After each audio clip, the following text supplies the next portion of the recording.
pride about having presented the military result and the factual situation to the negotiators. Having thus made the factual situation a key part of their strategy for creating the state and defining its territory, the Bosnian Serb leadership was not about to relinquish it once achieved. Instead, maintaining the homogeneity of areas remained a keystone so that, as Jovanović had urged, what had been gained would not be eroded. Now, you recall that the Bosnian Serb leadership acknowledged to Harland their pressure on the Bosnian government to accept the ethnic cleansing, the redistribution of the populations. That's P1, para 270. Ambassador Oken also recognized that the Bosnian Serbs were attempting to cement the cleansing, in contrast to undoing it, as the defense claims, noting that, quote, their whole claim, for example, for the Drina River Valley, that is to say, for the left bank of the Drina, was based on ethnic cleansing. I mean, they knew it, we knew it, unquote. P3103, transcript 4192. Oken also recalled the Bosnian Serb leadership's call, quote, to accommodate ethnic realities, unquote, which Oken explained was a, quote, very clear, not so subtle, unquote, reference to ethnic cleansing. P3103, T4215 through 16. One transparent stratagem for cementing the cleansing was their call for referendums in which the inhabitants of territory would vote on which entity they wished to be in. And as Oken explained, quote, holding a referendum in areas that you've ethnically cleansed looks like a pretty good deal to the cleanser, unquote. And that's P3103, T4245. Mladić made crystal clear to his officials that Bosnian Serb negotiators would insist that the allocation of territory in any peace process would be governed by the factual situation they had created, that is, by what the VRS had achieved. They would explain, for example, that while Zvornik was once 60-40 to the advantage of Muslims, as he said, quote, we request Zvornik based on the right which comes out of the new reality. This war has created the new reality. There are now the Serbs from Zenica here. If you want to give Zvornik to the Muslims, then you have to wage a new war in order to expel these Serbs back to Zenica. We request Zvornik according to this right, unquote. P7357, page 5.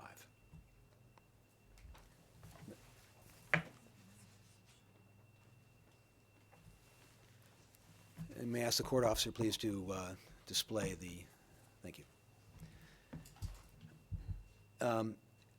Further, the Bosnian Serb leadership was equally clear that it would not allow the results of the ethnic cleansing to be undone by a right of return. So when a representative complained to Mladić that a proposed peace agreement meant that, quote, everyone will be able to go back to their own territory, unquote, Mladić assured him that the Bosnian Serbs would control their borders and, quote, we will have barbed wire for 10 years, unquote. P2508, pages 22 through 23. And that was regardless of what they might have to promise the international community. So when Deputies Club President Maksimović insisted that not even, quote, 500 or more Muslims, unquote, should be allowed back,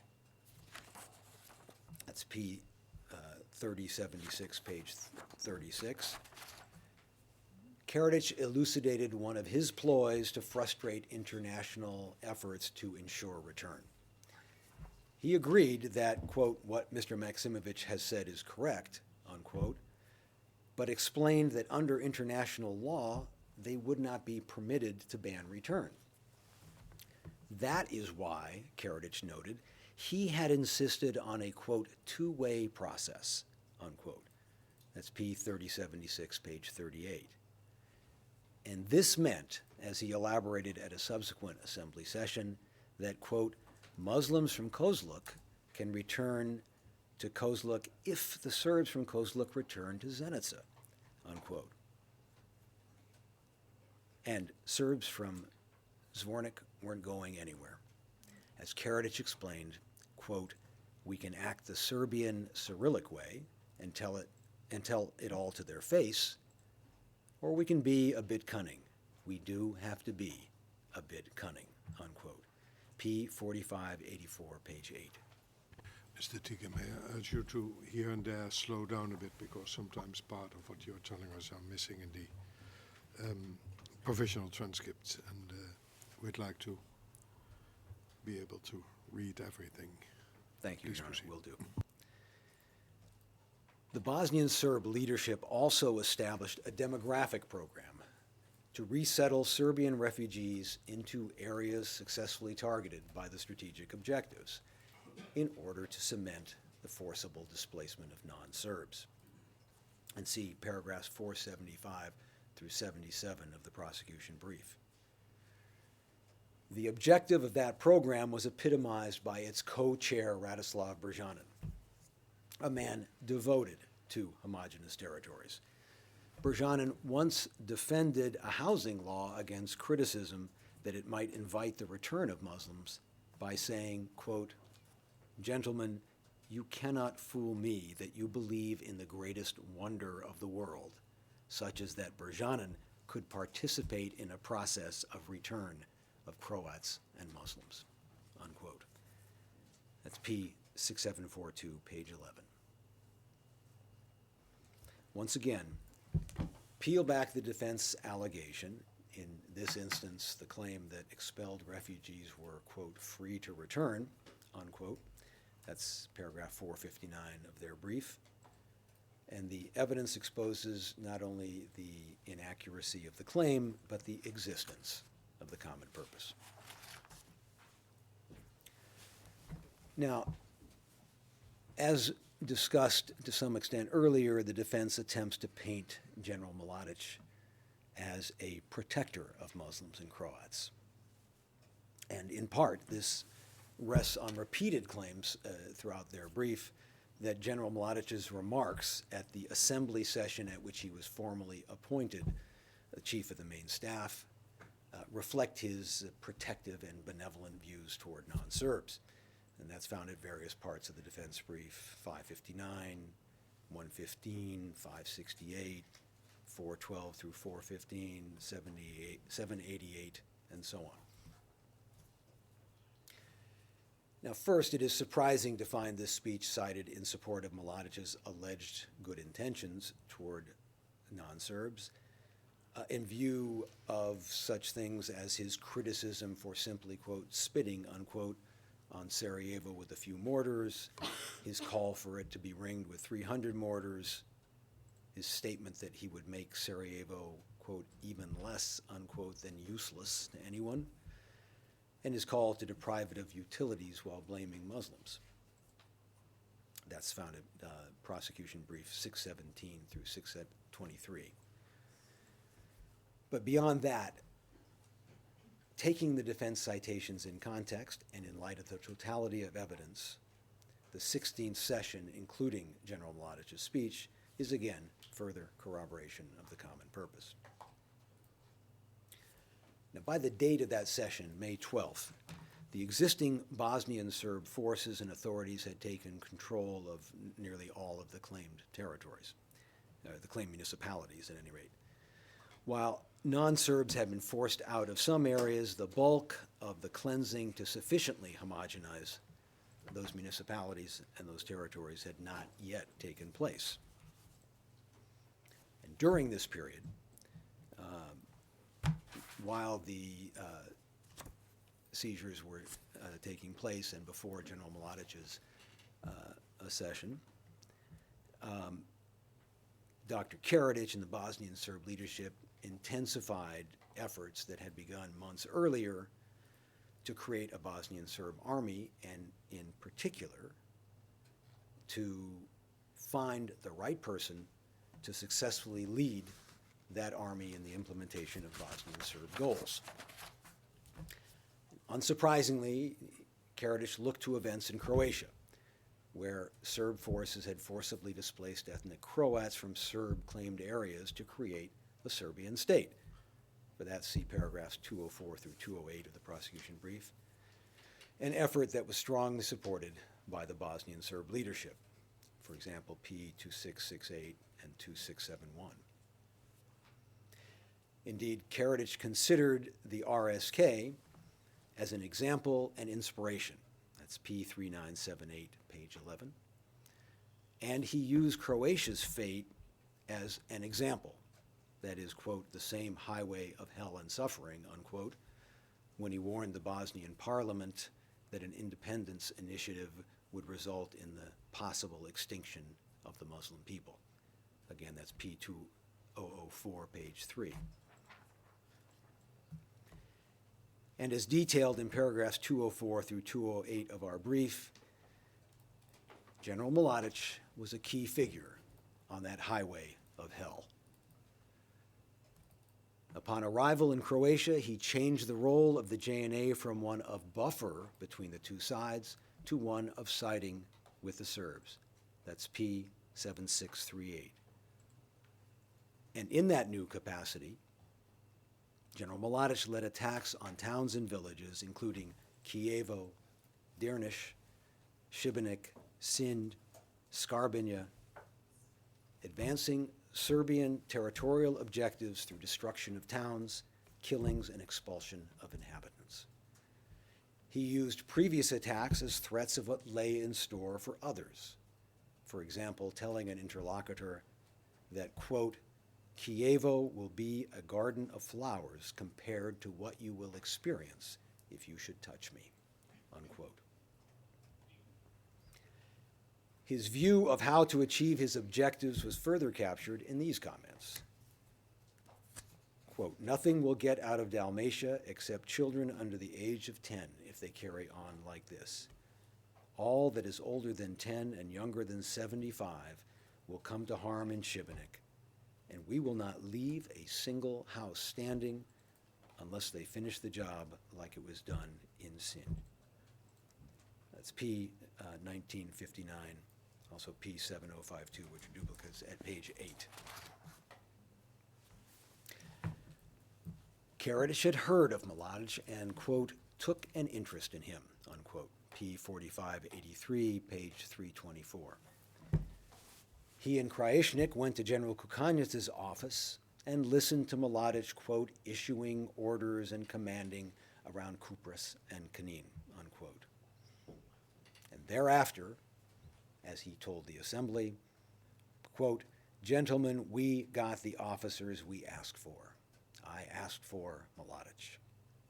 That's P4583, page 324. General Mladić, the man Karadzic once referred to as, quote, the glorious fighter from Krajina, unquote, P2001, page 118. As discussed at paragraph 20 of the prosecution brief, on April 30th, 1992, at a meeting with Milosevic and other Serbian and SFRY leaders, the Bosnian Serbs, quote, got their own military, unquote, including the agreement that General Mladić would become commander of the soon-to-be Bosnian Serb army. Within days, General Mladić was meeting with the Bosnian Serb leadership and others to formulate the strategic objectives that would guide the nascent army. And that's found at prosecution brief, paragraph 209. Days later, at the 16th session, Karadzic reported on political conditions and the war, in the course of which he enunciated the 6 strategic objectives. The achievement of all 6 goals, he said, would, quote, finally finish the job of the freedom struggle of the Serbian people, unquote. That's P431, page 10. After Karadzic spoke, a number of officials took the floor, and some of whom suggested that geographic areas not embraced by the objectives, for example, Tuzla and Bihać, should be included. Berjanin, for example, on his part, expressed dismay that a Muslim colonel was teaching political education for the Banja Luka Corps. Quote, "How can anyone still believe it is all right that we have a Muslim doing political education in the Banja Luka Corps?" That's at P431, pages 13, 23, and 25. And although General Mladić had not been on the agenda to speak at that point, he, quote, asked for the floor, unquote, after listening to these remarks. That's at page 31 of P431. And he conveyed what one would expect from a man who had been selected to lead the army on the basis of his Croatia credentials. I know what I'm doing. Let's stick to the goals that the other leaders and I have come up with and not make things harder for ourselves by trying to do too much or by revealing our secret plan. General Mladić immediately and repeatedly cited his experiences in Croatia as validation of his expertise and reflections of what he intended to do, including an anecdote about shelling a hotel housing European community monitors to enforce his demands, prompting a response at the time, quote, "Mladić, are you sane?" Unquote. P431, page 37. General Mladić explained that, quote, "We have only made our first move in the war," unquote, and that they had to be realistic, and stated, "The goals that I've heard here and the demands, please, even if we had an army like the Chinese, it is doubtful that we could fulfill them." And then he explained, people are not simply keys in a pocket that can be shifted from here to there. Quote, "It is something easily said, but difficult to achieve." Unquote. P431, all at pages 32 through 34. And he reminded the assembly that, quote, "The thing that we are doing needs to be guarded as our deepest secret," unquote. And that their representatives needed to present their goals in a way that will sound appealing to the international community, while at the same time, quote, "Our people must know how to read between the lines," unquote. That's page 34 of that P431. And he also blasted Berjanin for his criticism of the Muslim teaching within the Banja Luka Corps. Quote, "I know to whom it referred," General Mladić said. It refers to Colonel Hasatić. And he explained that it was better to have Hasatić, who had served in Croatia and who, quote, "knows better how to neutralize me," unquote, with them than fighting against them. And so he explained, you can't have a sieve to get rid of everyone. That would include guys like Hasatić. And beyond that, how would that square with the concerns he had just expressed about appeasing the international community? How would Karadzic and Krajisnik explain that? And that's at page 35. And similarly, he referred to his recent visit to Kalinovic, where frightened Muslim villagers, quote, "fear, might, praise to no God," unquote, met with him in a scene which brought to mind, as Minister of Information Ostojić, who was with him, explained, a master-servant relationship. And that's found at P431, page 7. And so these cowed, subservient Muslims in General Mladić's Serbian majority hometown with whom he just met were, like Hasatić, among those who might not have to be explained to the international community and might not have to be expelled or drowned. That was the context of General Mladić's remarks.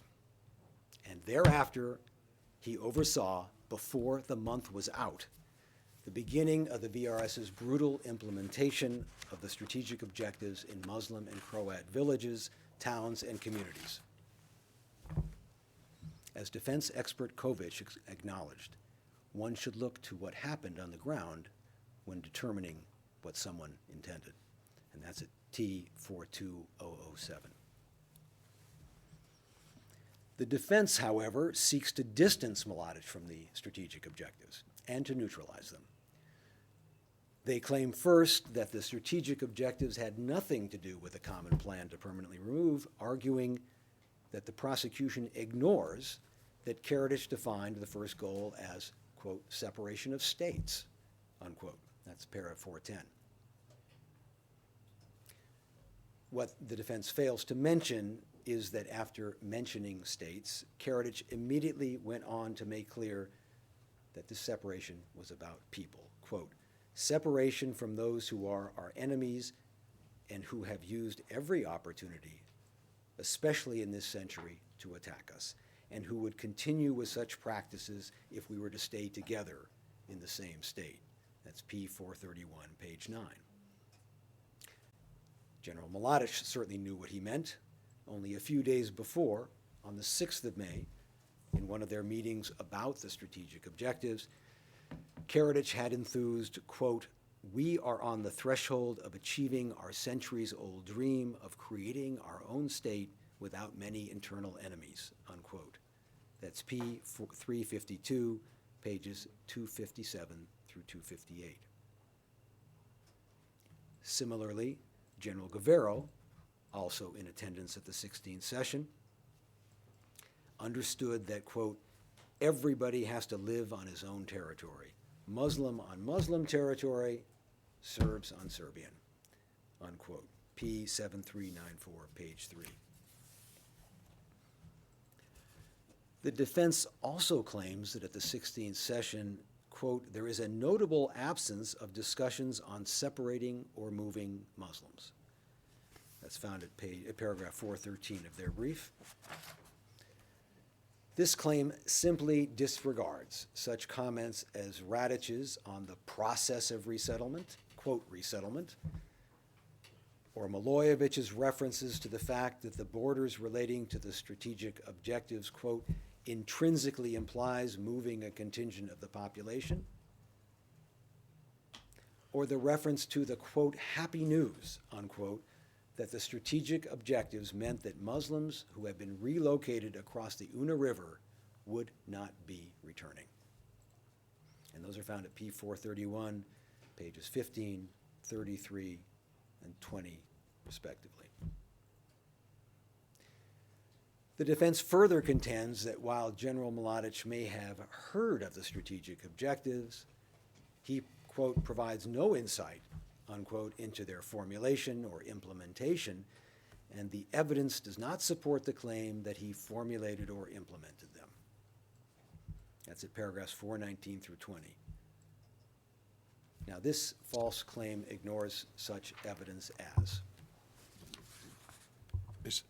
Mr. Tighe, may I again ask you to slow down a bit? It's not only transcription, but also French translation, which easily is a few lines behind.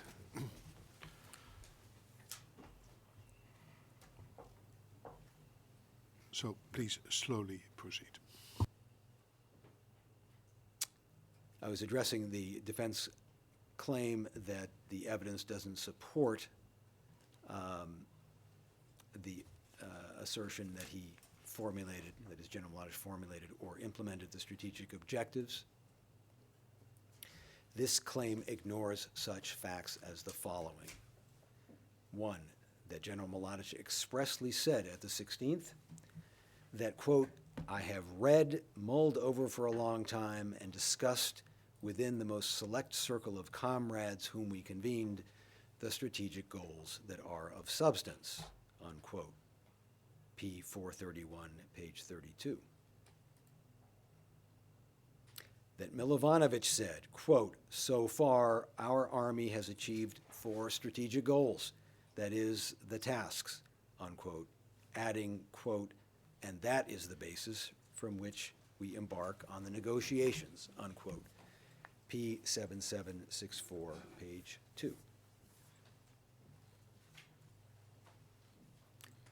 That Mladić later told the assembly, quote, the tasks of the army in this war stem from the known 6 strategic objectives adopted by our assembly, unquote. P4583, page 22. or that the combat readiness report states that the strategic objectives served as the guidelines for planning the actual operations and concerted battles. P 338, page 159. Or just one more example, that at a meeting on the 8th of November 1992, a meeting including General Mladić, Mladić, Krajišnik, and Corps commanders, a meeting that focused on the importance of the Drina, Krajišnik noted that the Army had achieved some of the strategic objectives, but not all, including strategic objective number 3. Therefore, he said, the most important task was the mopping up the Čečenia of the Drina by the Drina Corps, and Directive 4, ordering the Drina Corps to force the Muslim population in the Podrinja to leave, was issued 2 weeks later. It's P 356, pages 146 through 147, and P 976, page 5. Once again, Your Honors, scratch the surface, and the common purpose is revealed. Now, I have mentioned throughout my remarks this morning and early this afternoon the disparity between the propositions made by the defense and the citations supporting them. The caution required in considering those assertions extend to the legal propositions in the defense brief. For example, the defense proffers a sweeping but wholly uninformed attack on JCE liability, which is grounded throughout on a disregard for appeals chamber jurisprudence. Claiming that the Tadić case should be limited to small-scale cases, they disregard Krajišnik at para 469, Berjanin at paragraphs 422 through 425, and Đorđević at para 40.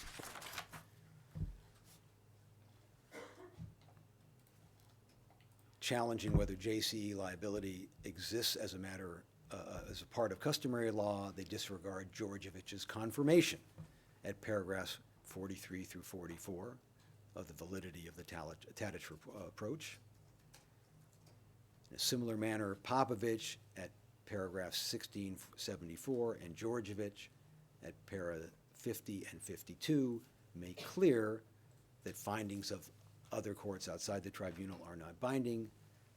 Shinovich, para 611, and Kvatchka at 115 through 119 hold that a common plan or design may be inferred from the facts and don't require proof of any additional agreement between the accused and other JCE members.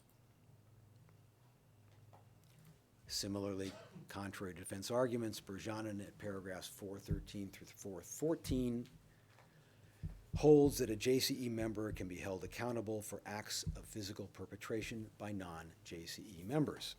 You can also see Stanislav Župlinin at paragraphs 994 through 96.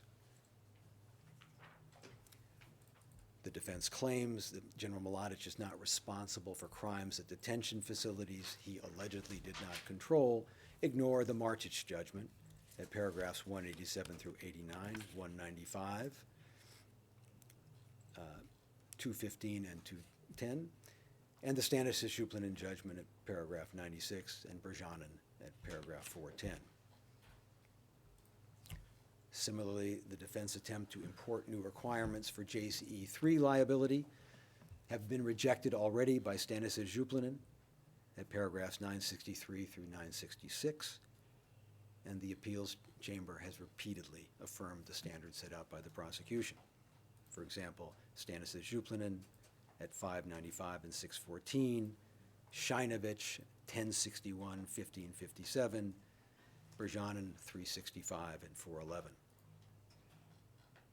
And with respect to the fact that JCE liability applies to all crimes, including specific intent crimes, see Stanislav Župlinin in paragraph 599, the Berjanin interlocutory appeal on the 19th of March 2004, and Đorđević at paragraph 919.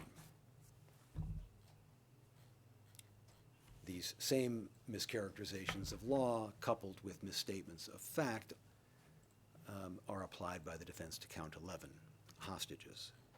So, for example, the defense asserts in paragraphs 165 through 169 of its brief that count 11 is, quote, procedurally defective, unquote, because Common Article 3 lays down the minimum criterion that the parties must respect during an internal conflict, and the conflict in BIH was international in 1995. Contrary to the defense claim, the tribunal has held, including in the context of hostage-taking, that Common Article 3 of the Geneva Conventions applies to both international and non-international armed conflicts. That's the Mladić Trial Chamber, 28 April 2009, paragraph 59, referring to the Appeals Chamber decision in Mladić on the 2nd of October 95. You can also see Mladić on 20 February 2001 at paragraph 150. The Mladić Appeals Chamber, in fact, called it, quote, legally and morally untenable, unquote, to interpret the protections under Common Article 3 as inapplicable to an international conflict. The defense claim that count 11 is procedurally defective is baseless and contrary to settled law. Similarly, the defense asserts at paragraph 3313 of its brief that although certain courts have held that detained peacekeepers enjoy the protections of Common Article 3, the UN detainees in this case gave up such protection by actively participating in the conflict. Now, this claim chooses first to disregard the very language of Common Article 3, which expressly applies, quote, to persons taking no active part in the hostilities, including members of armed forces placed hors de combat by inter alia detention. It also ignores tribunal jurisprudence confirming that the prohibition on hostage-taking is, quote, absolute and without exception, unquote, and that it applies to UN personnel irrespective of their status prior to detention. And for that, see the Mladić Appeals Chamber 98 bis decision on 11 December 2012, paragraph 16. These mischaracterizations of law in respect of the hostage count are matched by defense mischaracterizations of fact. They claim, for example, that around 28 May 1995, General Mladić had a conversation with Smith in which he was calm, threatened no one, and said that no threats had been made against detainees. That's at paragraph 3382. Now, apart from the fact that in that very conversation, General Mladić acknowledged that some of the detained personnel were held at potential targets for NATO, that's P2558, this claim ignores such evidence as the following. First, it ignores General Mladić's conversation with Smith 2 days earlier, during which Mladić told Smith that if there were further airstrikes, UNMOs will be killed, and that the fate of the hostages was in Smith's hands. That's P7540, page 2, and P2557, page 4, P791. It ignores that Kalabarczyk was handcuffed and filmed at the Yaharina radar site because Mladić wanted UN people filmed at that location. 2554, page 13. It ignores that General Milovanovic issued a main staff order approved by the Supreme Commander to distribute 103 detainees to various corps and deploy them at warehouses in the corps, quote, in order to prevent NATO leaders from carrying out their intentions, unquote. And it ignores that on 30th of May, 1995, General Mladić ordered the SRK to, quote, complete the disarming of the captured UNPROFOR members and their deployment to the facilities which have been assessed as possible NATO airstrike targets, unquote. That's P5230, paragraph 70, paragraph 7, page 3. And one further legal matter, well, two additional legal matters. One, the defense also asserts the prosecution is required to prove that the physical perpetrators or the tools of the JCE possess the specific intent required for genocide. That's at paragraph 251.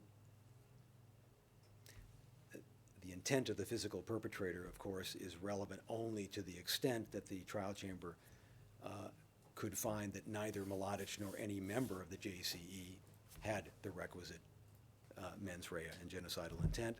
That's found at Krajisnik Appeals Judgment, para 226, Berjanin Appeals Judgment, para 410. And were that to happen in this instance, the chamber would then consider, pursuant to JCE 3, the destructive intent of such persons as Darliacha or Zeliaya, according to the elements of Article 4 that I will be discussing tomorrow. And finally, Mr. President, Your Honors, let me quickly address the 73 bis argument, another defense claim that is frankly untethered to reality. The reduction pursuant to 73 bis in this case was clearly about scheduled incidents as reflected in the very first paragraph of the prosecution's submission. After explaining in paragraph 1 which of the, quote, crimes enumerated in the schedules, unquote, it would present evidence on, it noted again in paragraph 7 that it had identified, quote, the scheduled crimes, unquote, upon which it would present evidence, and that it would not present evidence on the remainder of the previously scheduled crimes, resulting in a reduction of the case. Thereafter, the trial chamber adopted the proposal and ordered the prosecution to file an amended indictment in accordance with the decision, which the prosecution did. The amended indictment crossed out the identified scheduled incidents, and unsurprisingly, all the counts remained. No objection was made to this indictment with all 11 counts. Thereafter, the prosecution led evidence on forcible transfer and deportation. No objections were made to that evidence on the basis of a claim that the counts related to forcible transfer and deportation had been dropped. At 98 bis, the chamber found a case to answer on all 11 counts, and the defense did not object that counts 7 and 8 had been dropped. The defense then called extensive evidence related to forcible transfer and deportation, and there was no evidence, there was no suggestion that these were superfluous because the counts had been dropped. In short, the preposterous interpretation proffered now by the defense is belied by the fact that no one interpreted the 73 bis decision in that patently unreasonable manner during the entire course of the subsequent 5 years. Mr. President, Your Honors, that concludes my presentation this morning. Mr. Traldi will now address aspects of the implementation of the overarching JCE. Thank you, Mr. Tiga. I take it that the stage has to be changed slightly. Mr. Traldi, since you were present, you certainly have heard my observations as to the speed of speech, which I addressed to Mr. Tiga, but which equally apply to you. At least equally, I'm sure, Your Honor, and I'll do my best. Then please proceed. Thank you, Mr. President. Beginning immediately after the 16th Assembly, General Mladić led the ethnic cleansing campaign, which implemented the common criminal purpose Mr. Tiger just described.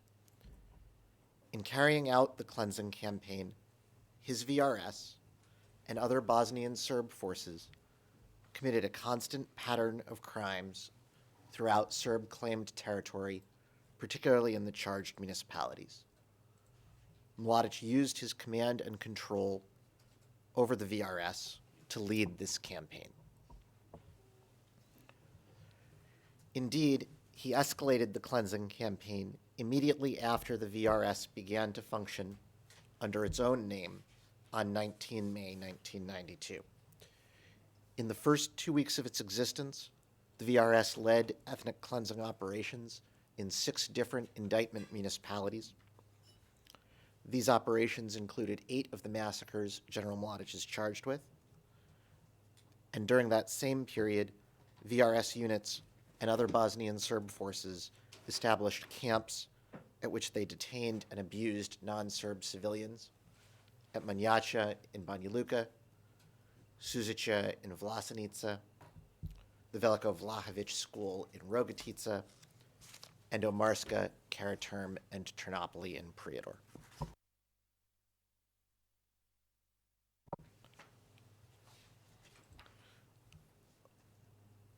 Mladić used his control of his subordinates to achieve the cleansing he had told the 16th Assembly would be difficult through a pattern of terrible crimes.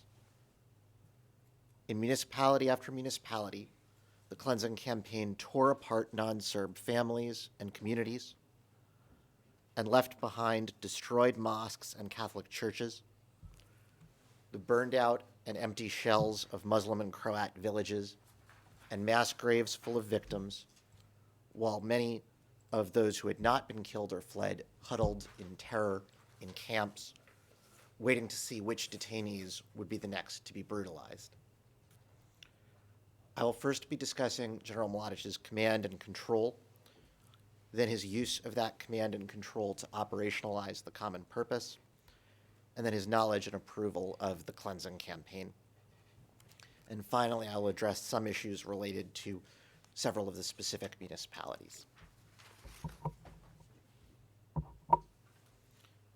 The evidence shows what witnesses told you they saw from the beginning of the war. Mladić had firm command and control over the VRS and subordinated Bosnian Serb forces throughout this campaign. Brigadier General Wilson, who was present in Bosnia from the establishment of the VRS, testified its operations were sophisticated, well organized, requiring good command and control. And Colonel Tucker explained nothing of any military significance could happen in Republika Srpska without Mladić's specific approval. Quote, "It was very apparent that he made all the practical military decisions that mattered." At the 16th Assembly, Mladić made clear he insisted on single command, telling the Assembly, quote, "I do know how to command an army, but to be able to command, I need to have an army, and we cannot have 100 masters in one home. The army must have a unified command."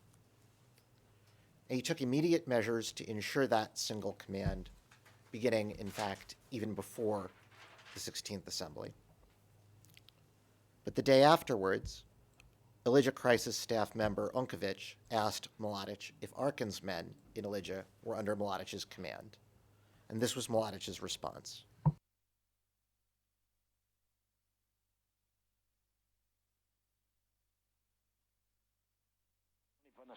Sve što nosi pušku, sve pod mojom komandom, ako misli nosit glavu.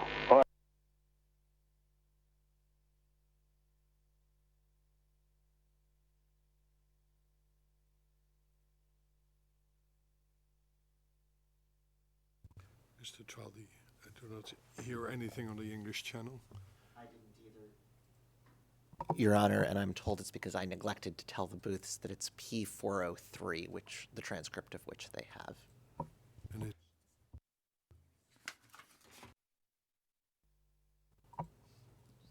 It's a portion which has been identified in what we've given them. thank you. Then let's restart if everyone's ready. Samo još jedno pitanje. Mi ovdje imamo You, one more question. Yes? You, we have some Arkan's men here. Yes? You, are they under our command? All of them. All under arms are under my command if they want to stay alive. by this point, Mladić was already issuing orders, still formally on the letterhead of the JNA 2nd Military District and through its chain of command, like P3056 and 3057. As Mladić testified, then JNA corps were sending combat reports in to main staff headquarters. And Mladić was on the phone exercising command, as you just heard, and, for instance, over the Kalinovic tactical group.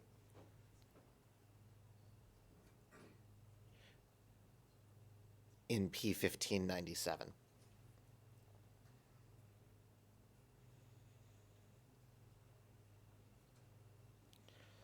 On 19 May, General Guerrero informed subordinate VRS units that Mladić was the VRS's commander, and, quote, all the other important elements of a united organization and leadership and command have also been established.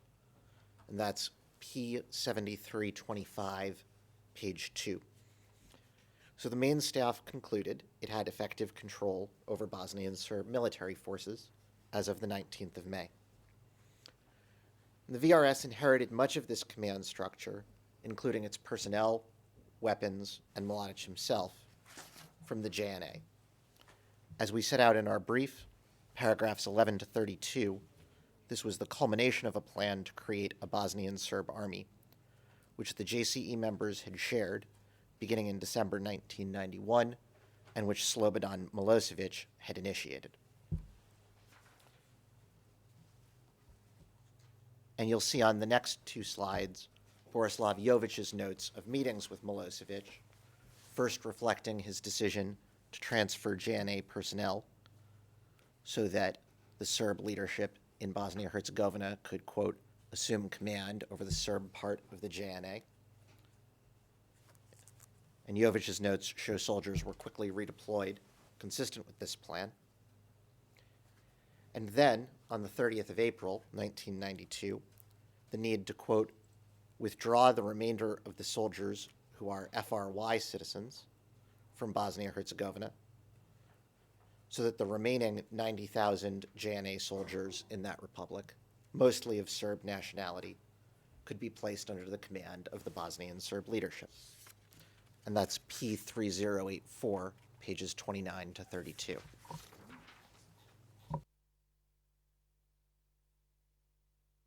Because of this plan and the preparations the JCE members made, Mladić took over a well-functioning army established to implement the common purpose.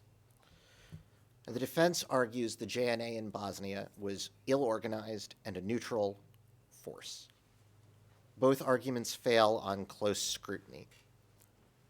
In fact, when Mladić took command, the JNA 2nd Military District was a well-functioning military that was part of the JCE in Bosnia. Under the control of JCE member Slobodan Milosevic, the JNA had worked in concert with the Bosnian Serb leadership to begin implementing the common purpose. We lay the evidence for that out in our brief, particularly in paragraphs 17 to 23, 193, and 546 to 547. And you see various JNA corps transform into VRS corps. For instance, in defense witness Kalechevic's testimony at transcript page 37138, and in 4th Corps officer Gagovic's order, P6534. And the defense attempts to deny even that the VRS acquired JNA weapons. But Mladić himself had stated during the war, quote, our army is one of the rare ones in history to have started a liberation war with a very solid material base. P1966, page 5. And his predecessor as 2nd Military District Commander, Kakanets, explained after the war, quote, the Muslim Croat horde never got hold of a single plane, helicopter, tank, armored personnel carrier, gun, mortar, or motor vehicle.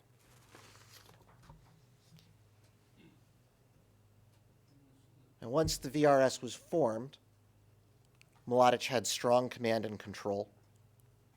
As Milovanovich explained, quote, command is centralized, first and foremost, and it goes top to bottom. From the Supreme Command, across the main staff, corps commands, and down the chain to squads. That's transcript page 16932. And he goes on to explain how the main staff monitored the implementation of its orders and the activities of corps commands.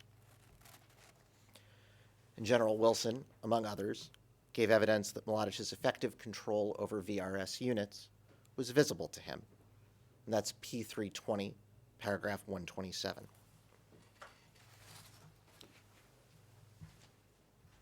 In the combat readiness report, the main staff explained that it had translated objectives and tasks set by the political leadership into, quote, missions of the Army of RS, with the goals of every individual combat action, operation, or battle being specifically defined.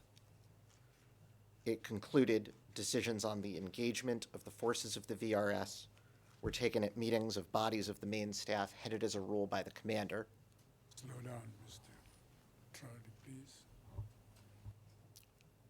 That is, by General Mladić. That's P338, page 8.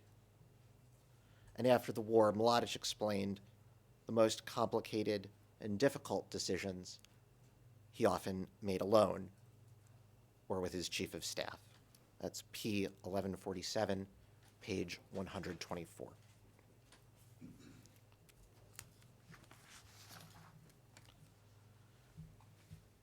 In paragraph 636 of its brief, the defense suggests that the military police may have carried out tasks from the security organ without Mladić's knowledge in an effort to separate him from the crimes the military police were committing. But the security organ was run by General Tolomir, one of Mladić's trusted subordinates from Croatia, as you can see in P5007. Mladić described him as part of the inner core of the main staff. The presence of a lieutenant like Tolomir under Mladić's command supervising the professional work of the military police supported Mladić's command and control over them. But Mladić was the one with command. As Skrbich explained, Mladić's various assistant commanders would make proposals to him in their areas of responsibility, and if Mladić agreed, they were responsible for implementing those proposals. And Mladić kept firm control over even his most trusted subordinates. For instance, he made clear to Tolomir in May 1992 that Tolomir had on one occasion gone beyond his remit,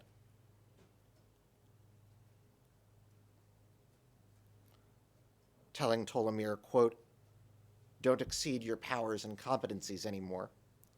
And Tolomir replied, I understand, Comrade General. Mladić added, and don't bow to pressure anymore. And Tolomir again replied, I understand, Comrade General. The next day, when Mladić notified Tolomir of an order from Mladić, Tolomir simply replied, well, that's clear. And that's P2752 and 2755. Mladić also exercised firm control over corps commanders. SRK Commander Dragomir Milosevic was described by one international as, quote, merely adhering to the orders, directions that were issued to him by General Mladić. And Milosevic's assistant commander for legal, morale, and religious affairs, Luka Dragicevic, testified that as far as he knew, Milosevic abided by main staff decisions and, quote, never issued an order that was in contravention of orders from the superior command. As Mr. Teager mentioned, corps commanders would seek approval for the next day's decisions in their daily reports, and you see that process illustrated, for instance, in P3663, P3672, P4045, and P4450. And East Bosnia Corps Commander Simic testified he had the right to call Mladić urgently, quote, to ask for approval for some of our decisions. And that's P4325, transcript page 28494. And corps commanders passed Mladić's orders down the chain to the units. Defense witness Milivoje Simic acknowledged 1st Krajina Corps Commander Talic's orders were, quote, received from the main staff. He sent it down to me, and I sent it down to my units. That's how it went. And orders were unquestionable. When asked if he supported Mladić's decision that no man, woman, or child could leave besieged Večići until those remaining there had surrendered their weapons, 22nd Brigade Battalion Commander Slobodan Zhuplinin explained,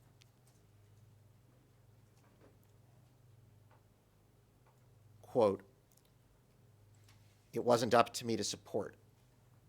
It was up to me to implement the orders, rather, of my superior command."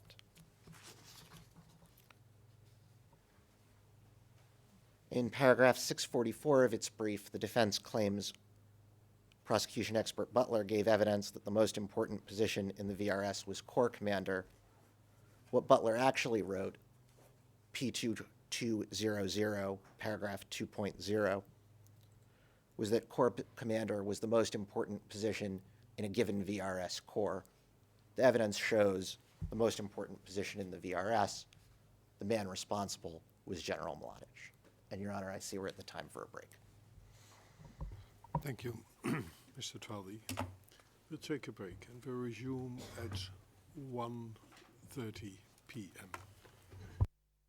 All rise. We are Guleve.